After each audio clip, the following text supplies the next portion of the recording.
Before we get started with today's podcast, we'd like to ask returning listeners to leave us a rating or review on your favorite podcast platform, iTunes, Spotify, SoundCloud, or wherever you listen to your podcasts. And if you really enjoy it, share a link to this podcast with friends or family who would enjoy hearing our weekly discussions about basketball and basketball culture. Now, on to the show. Jim, isn't it amazing when Michigan can keep this game to a 19-foot, 9-inch game inside that three-point line? It's all theirs.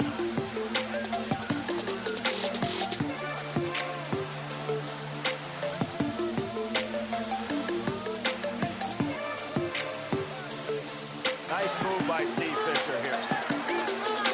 Turn it into the Welcome to the 19-9 podcast. On today's episode, we're going to be talking all things NBA, as it seems to be the first and maybe only professional sport outside of golf that's going to come back soon. With me today is Joe from the NBA. What's going on, Joe? Hey, what's up? How are you? We're going to go through 10 questions just about the upcoming NBA bubble situation, and then talk a little bit of draft. I did a mock draft using one of the online randomizers, just kind of go through our thoughts. It's always fun. I think I could go through it 1,000 times. And then eventually we're going to do some redrafts. We got to come up with a name to do these. What'd you say, 90 through 95? Yeah. So Bill Simmons did, I think, 96 through 07, I think already is done. So yeah, I think we should do the earlier ones probably. And that'll go perfect. We're gonna, because we've got the class of 1990 coming up with the Chucker, just kind of looking at those guys. So it'll be actually before they would have been able to get drafted, but we'll get some of those guys towards the end, obviously towards 1995. So it'll be kind of fun to see like who was the best high school players in 90 coming into college, and then follow up in the draft to see how many of them actually make it down the line to the NBA. Yep. I'm always in for draft stuff. That's my favorite thing. So how much, well, let's start with the Disney and the Mickey Quarentine. What's just general thoughts? I'm kind of curious. How much are you interested in this? What are you hearing about it, and what's going to be like your role going forward, if you know yet? I mean, my role is the same. I'm going to be at the office. I'm not going, so it's not going to be anything different for me. I read the 6-phase plan they put out the other day. I don't know if you saw that. Yeah. Oh boy. It's going to be a large undertaking, to say the least. Look, I want it to go off and I want it to work, because someone has to be the first major sport to do it, right? Like hockey's talking about doing Canada now, and okay, fine, but they haven't really figured out any logistics of it yet. They just know that Canada said you can come do it here. Great. Right. I know MLS has talked about coming back now, but they haven't really said what they're doing either. So someone's going to have to be the guinea pig on this. And if it's the NBA, great. I think there's a lot of things that have to be figured out, and it's going to be interesting to see if they can pull this off or not. What's your level of interest in just the setup in general? Because I think because nothing else is going on, like I've done some deep dives on YouTube. I've taken a few YouTube 4K tours of the hotels that they're staying in. Yeah, the place they're playing at was the Wild World of Sports Complex. Yeah, where they have the junior NBA every year. Yeah. So it's a cool place, and they have a lot of courts. And it's huge, right? We aren't talking like they're going to be, hanging out in a high school. Like I see the WNBA is going to be at like Montverde Academy or something like that. Yeah, and I think that's because they have dorms there, because that's like a school kids actually go to, like they stay there. So they're going to do it there, which, I mean, they only have 12 teams, so it's a little easier. Yes. But yeah, I mean, as far as I was reading that 6-phase plan, looked like they're going to keep the teams grouped together in hotels based off how long they think they're going to be there. So like the worst teams are going to be in one hotel together. The best teams will be in another hotel together. The middle teams will be in a hotel together, which I think is smart to keep them all kind of grouped like that. Because this way they figure, all right, the Blazers, Pelicans, Wizards, whoever are probably all going to be out first, realistically. So let's keep them all in one hotel. This way, when they're all out, we can clean out that hotel and use it for something else if we need to. But yeah, the place that they actually have the games that are going to happen, the complex is pretty cool, and it's got room for, you could probably do 4 courts there from what I know. So it'll be interesting. I think it's a cool concept, actually. It'll be a little different. Obviously, it's going to take some getting used to, but I think after like the first game or two, everyone will be like, all right, this is just the way it is now. Like no one's going to really think anything after that.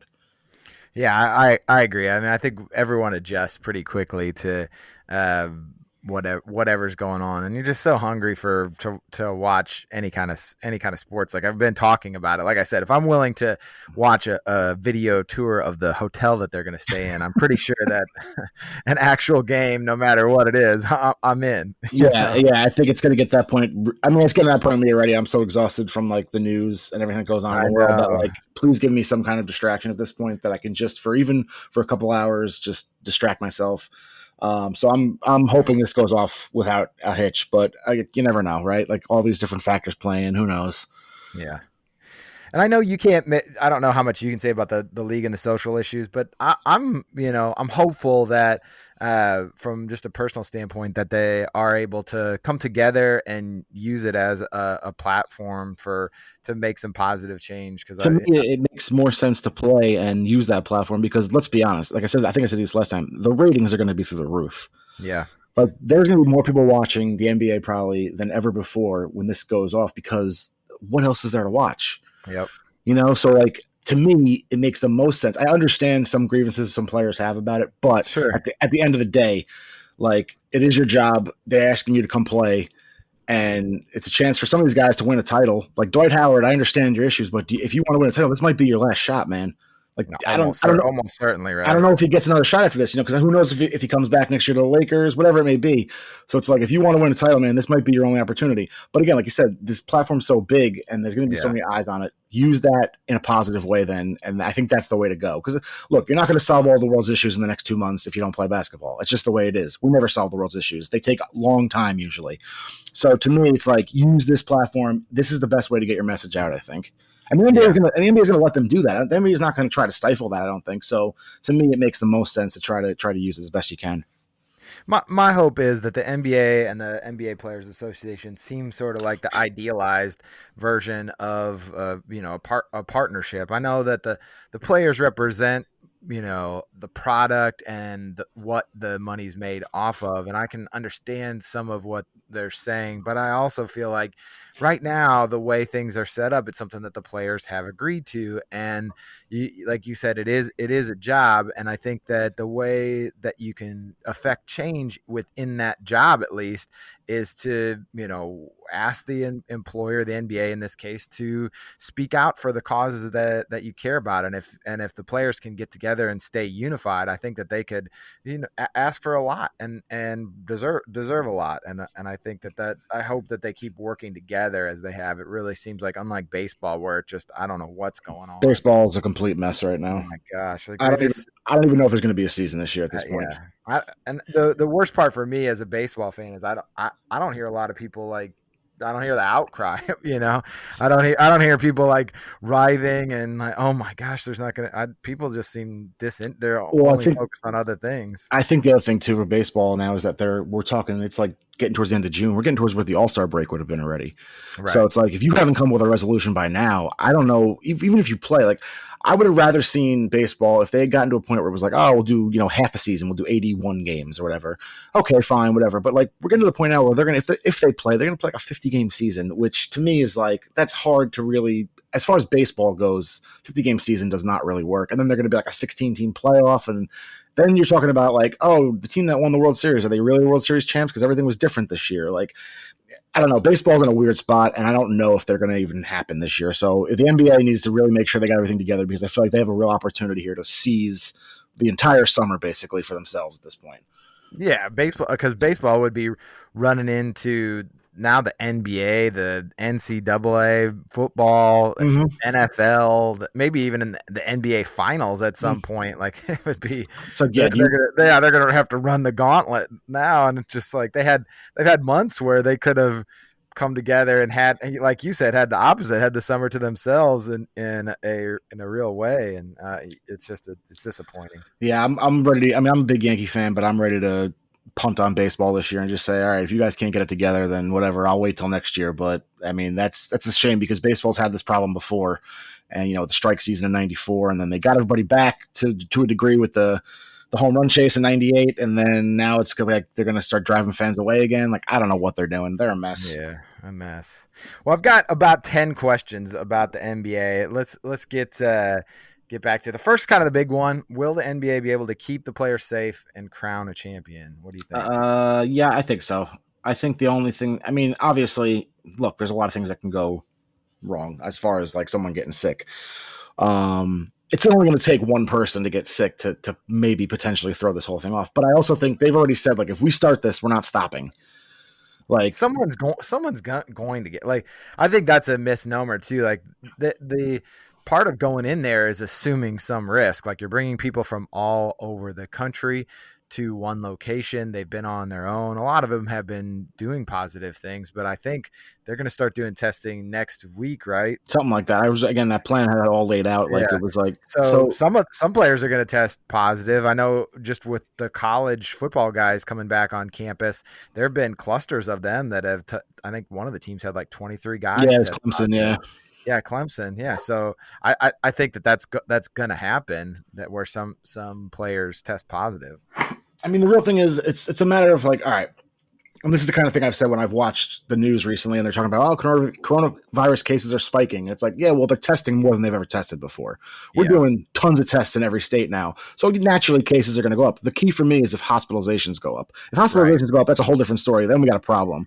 So I think That's trouble. if guys test positive, but they don't have a lot of symptoms or they're like mildly sick, you quarantine them, whatever you got to do to get them healthy, and you repeatedly test them until you find out they're clear. As long as no one's getting like severe coronavirus and no one's getting hospitalized and no one's like, that's what you have to worry about. But I also think too, we're dealing with guys who are like the most impressive physical specimens on the planet, basically. Yeah. This thing has kind of looked like it's affected more people with pre-existing conditions or older people. So I feel like if these guys get it, I think they're going to be okay if anyone gets it, because they're in great shape for the most part.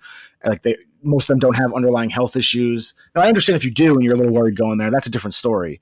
Because obviously, I mean, if you have something that could make you more vulnerable or make it worse for you, you might be a little more hesitant. But I think, like I said, if one of these guys gets it, I don't think it'll be like a major case, but you just hope you can contain it, though. That's the thing. Can you not let it spread? Yeah, I know. That's the scary thing is that you're going out. These guys are going out to grocery stores already, just like we all are, and Mm-hmm. there is potential risk out there. I think you lower it by living in a contained situation like they are, and doing the testing. And if you find someone, you're isolating them. I mean, that's kind of an idealized version of what we're all having to deal with day to day. Mm-hmm.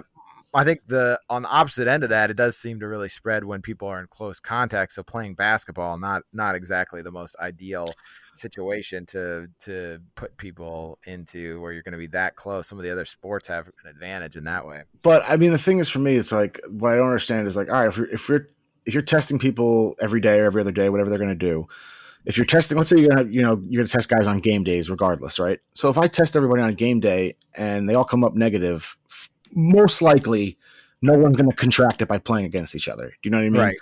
Because I mean, at that point, it's like, if everyone, unless your tests are just not working or they're wrong, or you're getting a false negative or a false whatever, like, then that's a different story. But I feel like if you're testing consistently and you're coming up everybody negative, I don't think you have to worry as much. But like you said, I mean, you never know. There's a lot of factors that go into this. There's going to be hotel staff. There's going to be, league personnel. There's going to be people from ESPN, people from TNT.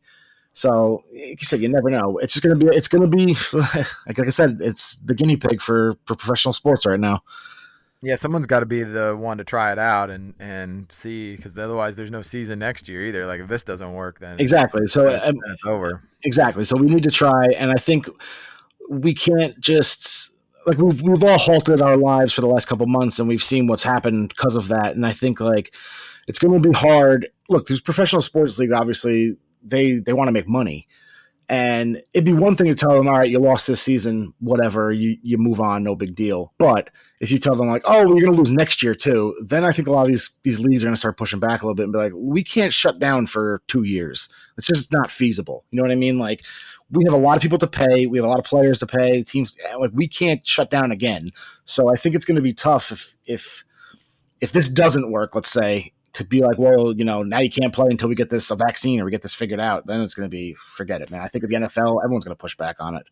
It's just going to be hard to figure out going forward. I think it just, there's like the fans in the stadiums. I think that's going to be the real thing next year, to I think it's what are you gonna do? Like, if people want to come, sign a waiver. I mean, well, that's the thing. I think if you want to go, look, I'm all about like personal risk. Like if you want to go out, go out. I'm not going to stop you, right? Like if I want to go out, I should be able to go out. That's why I've had like an issue with like lockdowns and everything like that. Because it's just like, look, I understand we don't want to kill people, obviously, but like at the end of the day, certain things you have to be allowed to do still. And to me, it's like if someone's willing to go to a game, like would I go to a game right now? Probably not. Yeah. But if someone's like, I'll go and I'll sign a waiver and I can't sue anybody if I get it, you know, and also too, I think the capacity limits are a good thing too. And I think you're seeing that with just a lot of places now going, all right, 25%, 50%, whatever. Okay. If you can give me an arena that normally has 20,000, that only has, 5,000 in it, it's still better than nothing. Yeah, I wish they could. I'm hoping the NBA too, being more progressive, will be like, hey, you got to wear a mask. Let's do like something. Let's take the steps that are gonna matter. Spread. You can have fans if you spread them out, and if they get temperature checked, and if they wear a mask, like all right, cool, fine. Like if that's what we got to do right now, that's what we got to do. But I mean, I've seen things with no crowd, and you need some kind of reaction. Mm-hmm. So that's what I worry about going forward, is because when you watch things, but I also know, like reading their plan they put out, they're kind of talking about how they're going to have people in the crowd per se, but it's going to be like league personnel, television network personnel, people who like maybe aren't working at the time, who are there anyway. So there's going to be reaction. It's not going to just be sneakers squeaking on a court, basically. You know what I mean? I think that's what they're going to let players watch the game. So which is cool. I'd love to see that. I'm super excited to like watch LeBron and the audience watch them react. Oh man, for the Eastern Conference Finals or something like that. To have LeBron in the stands would be incredible. That to me that's the thing. Like again, as long as you have some reaction and some kind of crowd, whatever you want to call it, it's still going to work. It's just I think people are thinking like, oh, it's going to be like watching a high school game when there's nobody there and you just hear the sneakers squeaking and that's all you hear basically. You know what I mean? Like it's not going to be like that. Yeah. They've talked about piping in noise and stuff. They've talked about a lot of things, possibly playing music in the background. They've talked about they're going to have announcers still. They're just going to be doing it remotely, probably. Yeah. So again, it's going to feel still. I mean, I don't like golf, but I watched a little bit of golf, and like it's still professional sports at the end of the day, right? So they'll make it work. A-Zip Pizza is a build-your-own pizza place in Indiana and Kentucky. They have unique pizzas each month, like Love It Elote, with street corn sauce, crispy chorizo, cilantro, and a lime wedge. They also have a ton of ingredients you can choose from to create something delicious on your own. Order online for curbside delivery at azippizza.com/order. All right, so who wins? So then we're going. We're going to keep everybody safe to the end. Who's going to win the title and who wins Finals MVP? I'm going with Bucks Clippers Finals, and I'm going with Kawhi winning the MVP. Wow, man, that would be so huge. I want it bad. That would be incredible. That puts Kawhi. I mean, he jumps a bunch of spots in. Oh, he starts really bumping. He starts bumping up the list. Yeah, 3 different teams, and especially just as like a ringer for 2 years in a row, that'd be unbelievable. I think the Bucks getting out of the East is not going to be that hard for them. I don't discount the Raptors because they've been surprising and they're like a really good team, but they don't have like even as good as Siakam is. I don't think he's on that level of like a superstar. Who's the Bucks' biggest rival then? I think the Celtics could be a problem because the Celtics, when they're healthy, that 4 especially those 1 through 4 on that team is really good. But they don't have underrated defensively too. I feel like they've got some guys to throw at Giannis. Yep, underrated defensively. Jaylen Brown could guard him a little bit. You could even throw a Hayward or Tatum on him if you have to. But I think he's such a matchup nightmare though for everybody. I think the Celtics, but they have no size, and I know size doesn't matter as much, but like it's going to come into play at some point. Daniel Tice and Enes Kanter, if that's your size, really, I don't know. That's maybe to me that's the the biggest threat. I mean, look, the Raptors or Celtics, they're probably gonna end up playing each other, the 2 and the 3 seed. All right, pick whoever you want, but I don't think either one of them is gonna give the Bucks a huge challenge. I'd be shocked if the Bucks didn't make it to the finals this year. Yeah, I would too. Although I can't give up on Philly. I don't know why. Oh, I'm done with Philly. I keep they're like my irrational. Can't give up on them. I just feel like if Embiid could put it together, what if he comes back as skinny Embiid, like skinny Jokic, and is just incredible. He's just such a problem. Like no one else he's kind of like Giannis, and that no one else has a guy like him, and he could just run roughshod for the playoffs. Talent wise, you're 100% right. They have a ton of talent, but I just don't think the mix they have there works together. And I don't know why, but I don't think the Ben Simmons Embiid thing is going to be around much longer. I think they're going to end up having to choose one or the other at some point. I think that team needs to be ran around one guy. I think Ben Simmons is the guy because when I watch him play without Embiid, he reminds me of like a Giannis or a LeBron the way he plays then. And like that's the way he needs to play. And I think that at the end of the day, they're going to, if they go out, let's say they go out in the first round this year, they go out in the second round, whatever, I think management's going to look at it and be like, this isn't working. We have to figure out how to make this work. And it's going to be, got to pick one. And I think Simmons is the one I would go with if I was picking. Yeah. I'm picking the Lakers and the Bucks in the finals, and I'm saying the GOAT debate's over, but in that Anthony Davis wins the finals MVP. Oh, interesting. So I'm gonna zag and say that he wins the finals MVP. LeBron fully transitions to kind of this new, final chapter of his career where he's the second banana to Anthony Davis. So I'm gonna go with that. Okay, so I like Anthony Davis. I think he's super talented. I think he's as soft as the day is long, though, because the guy is hurt every single year at some point. And I don't like his mentality of like, when I think in the offseason when they were talking about different players and acquiring different guys, he was complaining about possibly playing center all the time.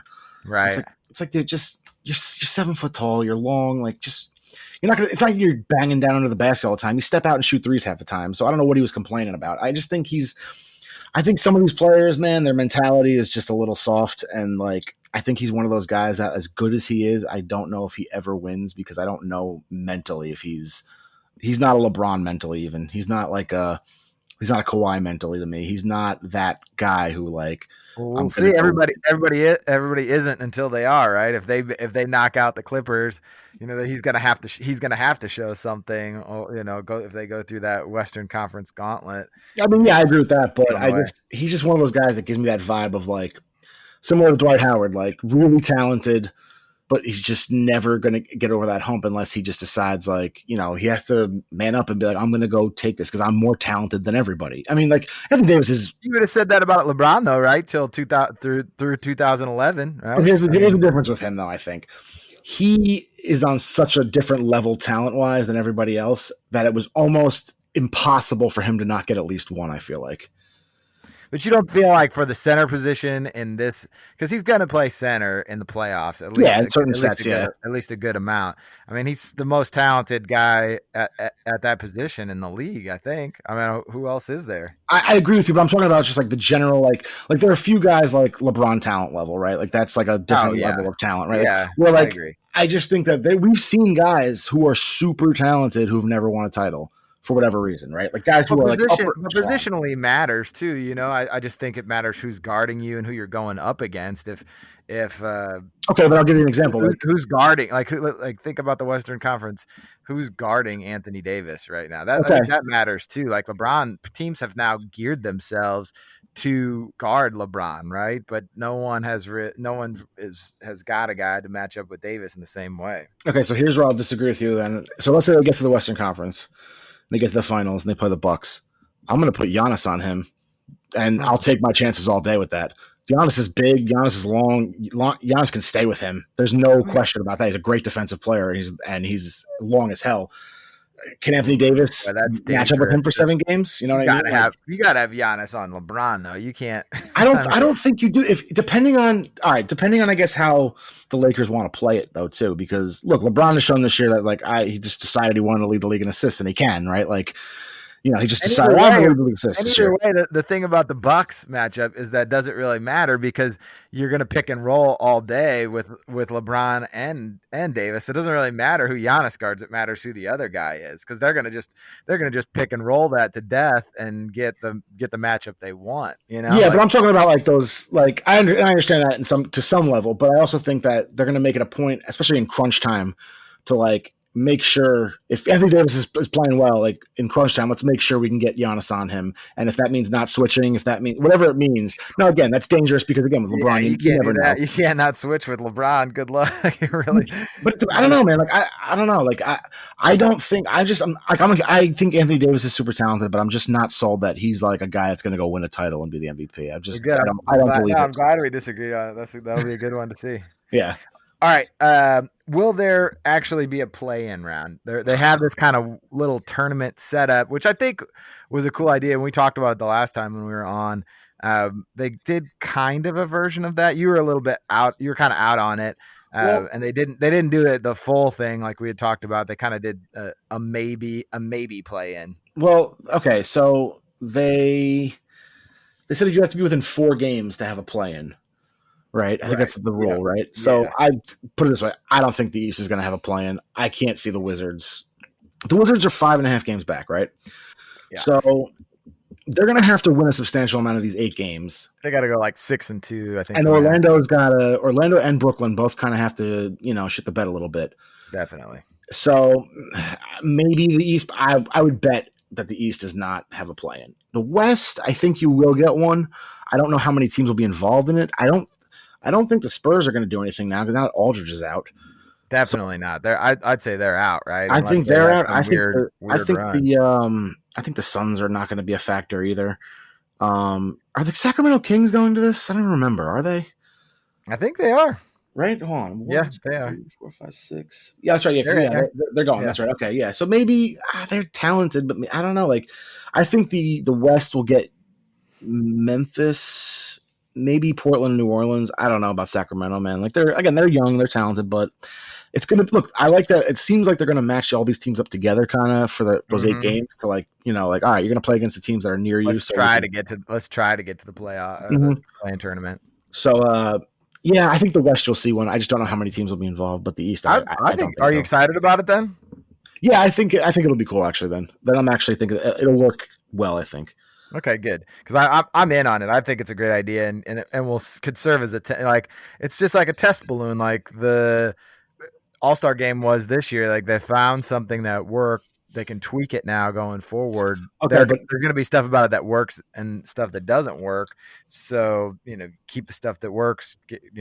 Ditch the rest of it. The idea is to get away from teams tanking or sitting players at the end of the regular season. Like we didn't have that problem this year, but it's one of the things that drives me crazy is when teams who are close but not going to be able to make it or see their season slip out of reach and then shut guys down. Okay, so I'm going to disagree with you on that though. So you're talking about a team that's like the 9 seed. Let's say like the Wizards, right? Like the 9 seed, right? Yeah. And they're 5.5 games out. And let's say the season was going on as normal right now.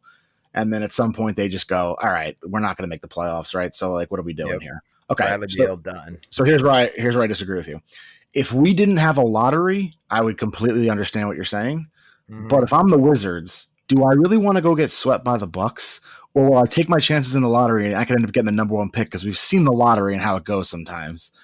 It's harder now, though, right? It's really not, though. Look at last year. We saw how many teams jump up. In fact, they made it harder for the worst team to get the number 1 pick. I'm a big lottery hater. I think the lottery is one of the worst things that happens to the NBA. I think it's literally one of the reasons why we have less teams winning titles over the last 30 years in the NBA than in any other pro sport is because of the lottery. I agree, and here's the thing where I am totally out. I love the draft, but I also understand how random it is. I mean, Giannis wasn't a top pick. Mm-hmm. There have been in the last, I think I heard this stat on one of the redraft redraftables. In the last like 35 years of the NBA draft, there have been like 3 drafts where the top 3 guys or the guys in the lottery end up making first team all NBAs. So it's just hugely unlikely that you're even going to find one of these guys even at the top of the draft. So while it's valuable to have those top picks, I agree. If your chances are so slim to get one of them, I actually do think it really matters to build culture. And with a team like the Wizards, where you're getting John Wall back and you've got Bertans and Bradley Beal's on the way up still, I think that it matters if you had a real shot. You could argue this year whether they even have a real shot of getting in there, but if you had a real shot, that chase and the culture that you're building and the within the players, like, we're going to be a playoff team. We should be a playoff team. We're about winning. I think that matters too, because there's other ways to build teams besides just through the draft. Okay, and here's where I disagree with you. So in a year like this year, I can understand a little bit because there's no clear-cut franchise changing number one guy, right? Yes, exactly. But I'll give you a perfect. Who do we even want this year? I'll give you a perfect example of what I'm talking about, though. Okay. 2012, the Charlotte Bobcats were the worst team in the league, right? They were atrocious.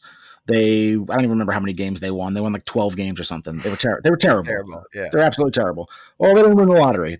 So they didn't get Anthony Davis, who we all can agree is a franchise-changing type talent. And now, granted, they picked the wrong guy at number 2, but they took Michael Kidd-Gilchrist over a guy like Bradley Beal or Damian Lillard. Fine. That's all in retrospect. But we can all agree going into that draft, most people were like, Anthony Davis is a franchise-changing talent.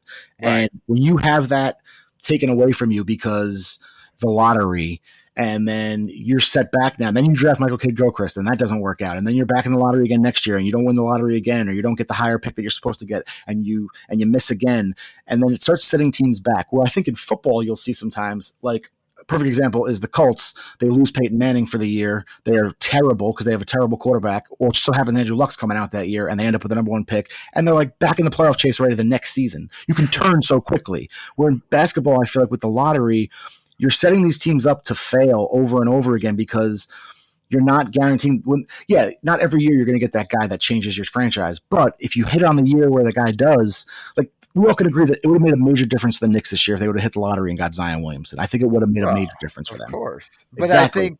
But they also could be a major difference if they had worked on a culture of winning for the last 20 years. Like, they have a horrible culture. Fine.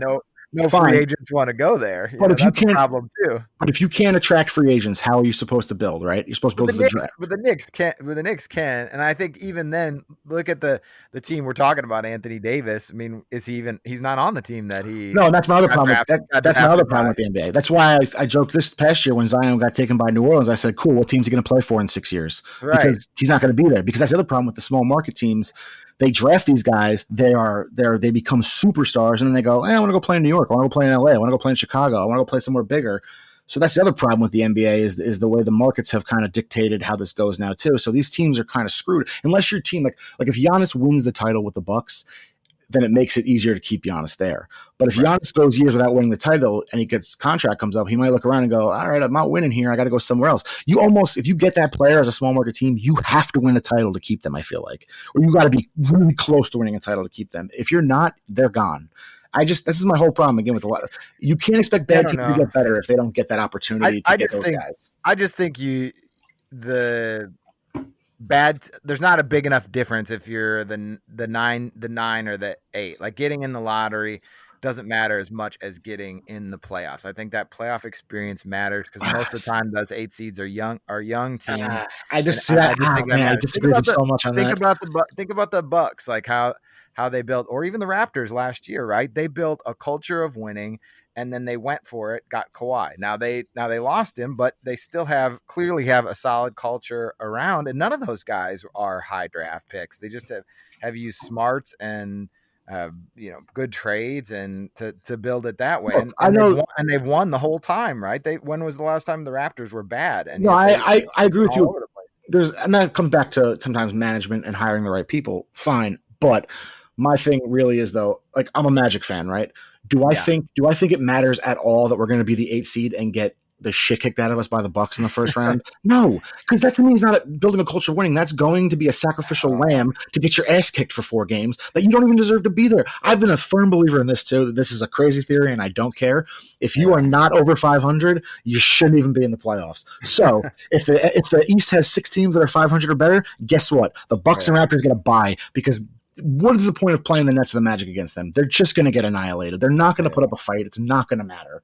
So that's just my rant on the NBA, I guess. Yeah, might be this year. We'll see. So that's my next question. We've got eight regular season games. Did they influence the NBA award race in any way for you? So would you be willing to account for those in a more significant way? Like LeBron could. You'd have to play so great that I would be like, all right, that changes the whole conversation, or at least puts you in the conversation. I don't know. Like I don't think these 8 games outside of the bottom half of the playoffs are going to matter all that much, because these teams are grouped together to some degree. But look at if you look at the East, Raptors are 6.5 games back of Milwaukee. They obviously ain't catching Milwaukee. Boston is 3 games back of Toronto, so they're going to have to play pretty well, and Toronto's going to have to slip a little bit for them to even get to the 2nd seed. And then you got 2.5 more games to Miami, and then you got 2 games to Indiana. They're dead. So, all right, for Indiana, Philly, they're tied. They're same record. So maybe for them it's going to matter. You know what I mean? Like, some of those teams, those middle teams that are kind of grouped together, I think it'll matter. I don't think it's going to matter at the top at all, really, because I mean, the Clippers are 5.5 back of the Lakers. The Lakers would have to be really bad, and the Clippers would have to win every game, basically. So like I think you'll get that in that 3 to 6 grouping. It'll help a little bit as far as seeding goes. And then for awards, like I said, you'd have to play. Like I think we all can agree that there's a couple guys at the top of the MVP conversation, and I can't see anybody else like peaking, getting into that conversation unless they like. All right, let's say for hypothetical sake, the Raptors came out, won all 8 games. Siakam was just dominant, and Giannis didn't play well, and the Bucks lost the number 1 seed. Then you could start saying, all right, maybe that conversation has changed. Maybe Giannis isn't the shoe-in for the MVP, But I don't think it's going to make that much of a difference in the awards race. I really don't. Okay, how will the neutral site impact the length of series? So we talked about kind of the 8 seeds maybe being sacrificial lambs. What about other seeds? Do you think? Because usually it's a huge advantage, right, to have home court advantage. Well, that doesn't exist anymore. Yeah, it's going to matter, I think, for the top teams. I think when you're talking about like the Eastern Conference Finals and you don't have a home court, 7-game series. Maybe not. I mean, I think it's gonna lengthen things in general. I don't think it's gonna matter for like the Nets and the Magic, because I think the gap in talent is so big between them and the Bucks. Mm-hmm. Like especially Nets minus Kyrie and Durant, right? Magic, who are just, I don't even know what we are anymore. We're a disaster. Or like even the Grizzlies, as young and as talented as they are, the only team I think at the back end of the playoffs if we're talking like the 7-8 seeds, right. Dallas is interesting. Yeah. Dallas is the one team where I go, this could help them. Yeah, this could help them, I feel like. Because Luka, if he comes back and plays well, and Kristaps is playing well, they're the one team where I go, they got enough talent with those 2 guys at the top especially, where like... They were up there earlier in the year before injuries knocked them down a little bit. And they're only a game and a half back of Houston. So actually, they're only a game and a half back of Houston and Oklahoma City, so they could feasibly jump to the 5 spot. They could actually jump to the 4 because they're only 2.5 back of Utah. So like, and Utah's got missing one of their key players too. Yeah, I mean, like the neutral thing is going to be different. Look, if you're a top team that you rely on the home court advantage, I mean, like that's gone. Like I know the Warriors aren't in it this year, but like they usually have a raucous crowd, so like that would usually make a difference for them. Some of these crowds the difference in some crowds is you could notice it. Like it's big. Home court does mean something for some teams. You said something about the Clippers earlier. That's your pick. I think that is a huge win for them, because I think that LA conference finals potential with even the quote unquote home games being filled with Lakers fans would be a bit demoralizing. And I think that on a neutral site, they avoid that situation. Well, all right. So hold on, let me ask you, in a normal setting though, if the Clippers and Lakers are playing in the Western Conference Finals, I think whoever's technically the home team their season ticket holders get priority of those games, I believe, right? So Sure. it would essentially be like if it's a Lakers home game, it's more Lakers fans. If it's a Clippers home game, it's more Clippers fans. But I do Well, think there are more. theoretically, but it seems like it ends up being where Yeah, the Clippers fans sell those tickets because they can get so much yeah, for them. that's true too. Yeah, They just so they aren't quite the same level of fandom at this, just yet because they still have some of that stink, that Clippers stink on them. the whole Clippers stink. Yeah. Yeah, I think I think for a team like them, this could actually benefit them a lot. Okay, what about the referees? Do you think we'll see a difference? I mean, it's kind of the same situation where they won't have fans to deal with. They'll hear the coaches a lot clearer. Do you think it'll affect The players a lot clearer too. Yeah, exactly. I don't know. I mean, like, look, my thing with referees, I think refereeing and pro sports in general, I think it's an insanely tough job. I also don't think that one thing I always thought in pro sports, we don't hold refs accountable enough. Like where I feel like sometimes you see refs over the course of years, like that guy, you see that one ref and you're like, oh, that guy makes terrible calls or he's not a good ref or whatever. And you just see him year after year and you're like, do these guys ever like lose a job? Do these guys ever get demoted? Do these guys ever get reprimanded? Like, I don't know. I've had a big problem with refereeing, but I don't think it's going to change that much in this setting because, like, yeah, you're not going to have fans yelling. But guess what? No fan ever yelling at a referee ever changed a ref's call. No player yelling at a ref. Like, I always love like when people like players will yell at a ref, and it's like, dude, he's not going to change the call now because you yelled at him. Like he made the call, he's going to stick by his call. You're not going to convince him otherwise. So I don't think refereeing is going to change at all. I think I think it's going to be the same. It's going to be some good calls, some bad calls, and that's going to be it. What aspects of the television product will Twitter complain about the most? Let me go on the record saying I hate Twitter. I think it's the worst thing that ever happened to our society. I really think it's awful. Hyped up though. I think it works for the hate NBA sometimes. I I have to admit, I will get on NBA Twitter sometimes when I'm watching, because I'll just watch a game. I'm not flipping around a lot to games, but I'll have that up sometimes while I'm watching my Bulls or whoever I choose to watch, and then kind of be scanning in case there's something like, oh my God, Curry's going crazy, or just for that type of stuff. I get excited about like, oh, I got to switch and watch that. Again, I'm gonna hold by. I still hate Twitter. I think it's the worst thing that ever happened in our society. I don't know. I mean, like it's going to be different. Not on Twitter. No, no, definitely not. They're gonna look. They're gonna have to try different things, broadcast wise, right? Yeah. And some of it's gonna work, and some of it ain't gonna work. That's just the way it goes. Cardboard cutouts. They're whining about. Oh, that's a terrible idea. I've heard that from different sports. That's the stupidest idea I've ever heard. I'd rather have this like they did it in a league over in where was that? They did in Germany or somewhere. Something like that. Yeah. No. To me, just I'd rather have 20 people making noise than have nobody. I'd rather have, like I don't, as long as there's some kind of mic them up too. I mean, if they're willing to, especially the players would be like, not just to watch their reactions, but they've got that microphone. The players will get themselves in trouble if they mic them up. Well, but they do it in the games anyways. I mean, they would know about it. Yeah, but I don't know, man. Where you could just cut, they could even put an earpiece in where they let them know like they're cutting to them just for some, even if it's a little bit faked or perform. Yeah, see, I don't like perform. If you want to give me mics on players, then I want to hear what the real things they're saying.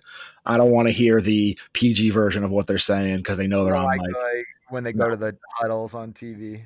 No, like I hate when they all the Wired from ESPN, where it's like the coach talking in the huddle, and it's like, "All right, guys, get back on defense faster." It's like, all right, dude, like, let me hear what they're really saying. I want to hear Steve Kerr blow up on his team because I know he blows up sometimes. That's what I want to see as a sports fan, but I know I'm not going to get that because that's just the way the culture is. We're not going to give you the raw, uncut.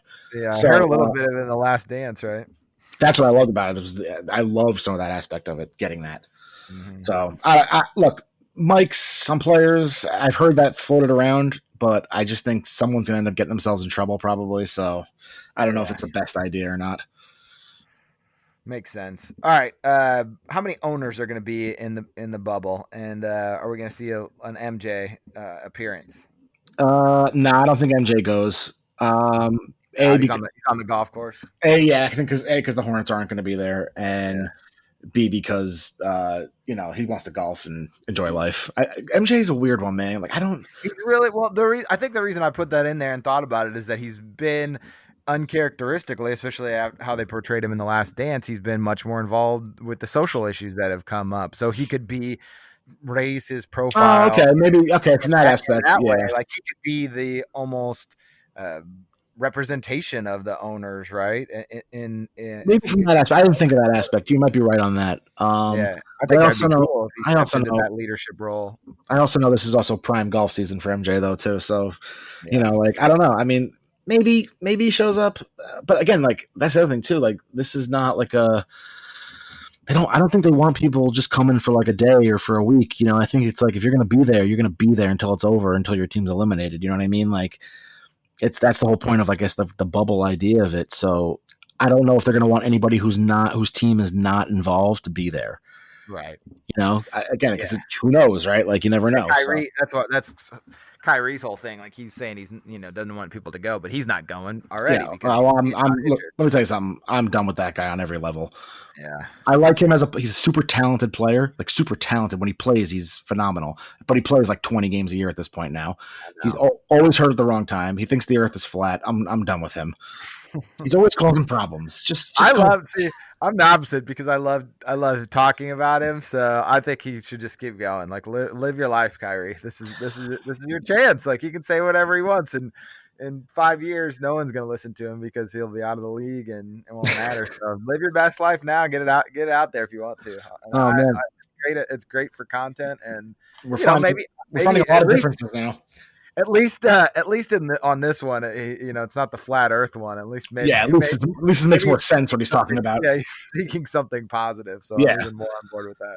Yeah. All right. You ready for the draft lottery here? We'll just go through the top 5 again. I did a random order, so I'm going to hit you with the draft order, and then I will we'll get your pick and maybe some reactions. So what order did you end up with? All right, so with the first pick in the 2020 NBA draft, the Atlanta Hawks are on the board. If it was Atlanta, I would definitely take Anthony Edwards for a couple of reasons.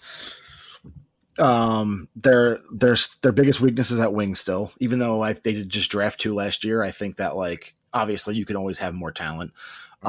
He doesn't play point guard, power forward, or center, which I feel like they have guys there already, so that's great. He's from Georgia. He went to Georgia. Oh yeah, that's true. If they end up with the number 1 pick, he's a no brainer to me. No brainer. You think he can play alongside Trae Young? Trae Young? Oh yeah, 100%. Yeah. He likes to dribble though, right? He likes to dribble, but he's not like a James Harden like to dribble. Like James Harden is a point guard really, but he's like 6'5". You know what I mean? Okay. Like so James Harden is like Anthony Edwards to me is a 2 guard. He's a run and jump 2 guard. He can't really shoot right now, but he can get up down the floor. I think he could be a really good defender too. I think if he really focused on defense, he could end up being a really good bulldog. Defender. That's for sure. Yeah, he's got the tools to be a great defender. I think if Atlanta ends up number 1, he's a no-brainer to me. All right, with the number 2 pick in the draft, the Detroit Pistons are on the board. They need that so bad. Yeah, I know we've got a couple that have moved up. Following your theory here, the lottery, you can move up easily. Yeah. The best talent available, no matter who they think it is, whether it's Weissman or Toppin or LaMelo Ball. Who are you taking? If I'm them, I'm trying to think what's on their roster. Their roster is the worst roster in the NBA right now by far. It's not even close. Hold on. I would. Well, they have Derrick Rose again next year, so yeah, that poor guy's trapped there. I know. After he got better again, I'd go Toppin or Weissman probably. Which one you got? I hate when. I go Weissman. I think his long-term potential is better, and they're going to be bad for a while anyway. Yeah. Boy, Weissman and Blake Griffin. I guess, although Griffin's an underrated passer, they might work. That's right. He's put back in with young DJ though. He's really, I also think that I don't think Blake Griffin's going to be there much longer. I think they're going to end up trying. I mean, his contract's to trade him. His contract's terrible, but I think you can trade if you throw in something. You can always trade. Someone can take him. I think. Yeah. So I'll go Weissman too for Detroit. All right, with the number 3 pick, the Minnesota Timberwolves. Obi Toppin. All right. I think he'd be awesome, especially since Towns can shoot so well. Yeah, Tim Towns and Russell together, that could be a really good team actually if they get their shit together. He's got a different mentality than those two too. Although maybe do we have a little Jimmy Butler situation where he's just like gets sick of Jimmy Butler's a special cat, so I don't know if anyone's even like him at all. Okay, yeah, fair enough. And he's young, and he's younger than those guys, so a little bit Yeah. different. All right, the number 4 pick, MJ's Charlotte Hornets. Oh, they jumped, huh? Yep, they jumped as well. Boy, another team that's devoid of a lot of talent.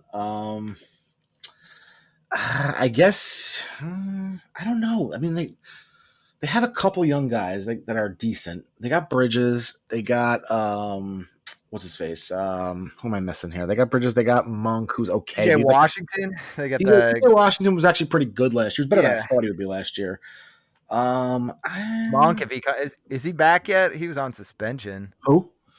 Monk for his. He got. I think he's getting reinstated already, which is Okay. nice. And he played okay last year, but I think he's like a sixth man type. He was coming on a little bit before he got suspended. The thing for them is they have their strongest is that guard. Devontae Graham came on huge last year and played great.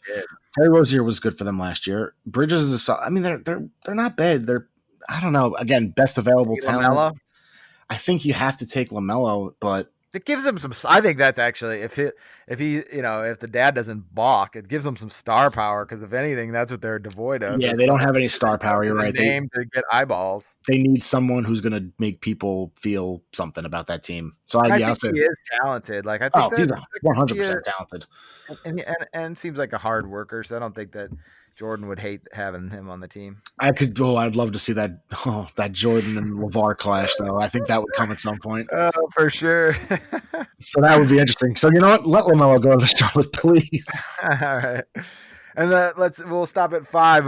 We've got Golden State here falling to the number 5 pick. Man, there's that lottery for you. LaMelo's off the board.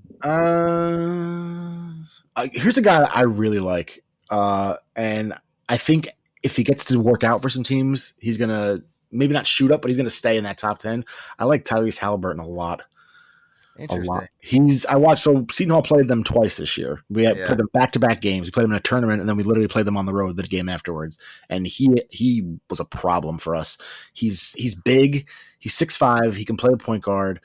He's like almost like what Sean Livingston should have been, because you know how talented Sean Livingston was coming out of high school. Now you got me piquing my interest. I love. Well, I'm saying because he's a 6'5", 6'6" type point guard. He handles well, but he can play the 2 guard. Skinny, right? He's skinny, but he can play the 2 guard. He can play the 3 a little bit in a small lineup. He can shoot a little bit. He's a great passer. That sounds like D'Angelo Russell, though. Are they just? It does. Look, it does a little bit, but it gives a guy like that. I didn't think Russell was a bad fit because first of all, we never got to really see that team all play together with Russell. No, right? That's true. Yeah. So I think a guy like Halliburton is good because he could let Steph Curry play off the ball more. You know, he could get him open more. You know what I mean? Like I always thought that Russell would have worked well there because you can do different things with him. And I think a guy like Halliburton is like that, like a 6'5" guy who can handle and pass. Like he could be a little bit of a matchup problem for some teams, or even if you bring him off the bench or you're starting him, whatever it may be. I like him a lot, man. I think he's talented. And as I start looking down the rest of this list of guys that are available, like I think his ceiling is higher than most of these guys. Maybe Killian Hayes, but out. But he's kind of the same. He can't shoot though. Then you got to really. I feel like with him, you got to commit to letting him handle the ball. And that seems Killian Hayes. Yeah, because he can't play off the ball. I don't feel like as much. Yeah, I mean, like it's funny, like. They're pretty much Hayes and Halliburton are pretty much the same player. It's just that Halliburton's a little bit better shooter, but they're both 6'5". They're both point guards technically. They both pass well. So I'd go Halliburton probably if I was the worst, and if I fell at 5 by the grace of the lottery. They've had enough luck over the last 5 years. I think they're gonna be fine once everybody gets back next year. They're gonna be back in the playoffs. It's not gonna matter. So. Oh my gosh, for sure. If they stay healthy, they're in 100%. Yeah. So that's probably what I'll go with. I'll go Halliburton probably. I like him a lot. Well, perfect, man. Well, I appreciate the time today. We'll check in again during, as we get closer, just on the NBA thing, and maybe even start up a weekly thing for the playoffs as we get into that. But we'll get back to we'll get a time on the calendar for the 1990 redraft. You got to come up with a name. We can't use redraftables. That's a good one. But, that's taken already. I think it's probably copyrighted already. Yeah, I'm sure we'll come up with something though. But yeah, so I think I told you before. I started looking through it. 90 and 91 I got through so far, and 1990 is not an impressive draft at all.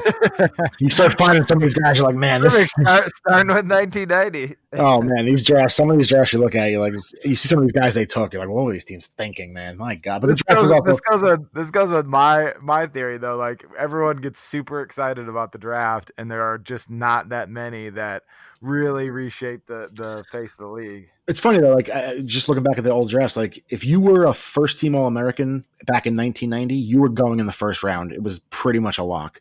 Where if like you're a first team All American now, you might not even get drafted. Yeah, It's crazy how it's changed the way they evaluate players now. So it's definitely a different era for the draft now. no doubt. And But, so many more foreign players too. It just changes. well, yeah, that makes it huge. I think the one, I think it was 90. I think the only there was like 2 foreign players, and one of them was like Tony Kukoc. Yeah, that's wild. Yeah, so Would never happen today. but yeah, definitely want to do that. I love the draft. It's my favorite thing in the world. So All right, man. Well, stay safe out there, and we'll check in again soon. all right, you too. Take it easy. All right.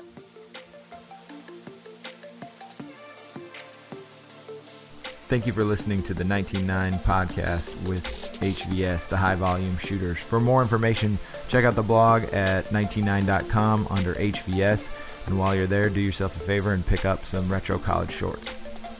Till next time.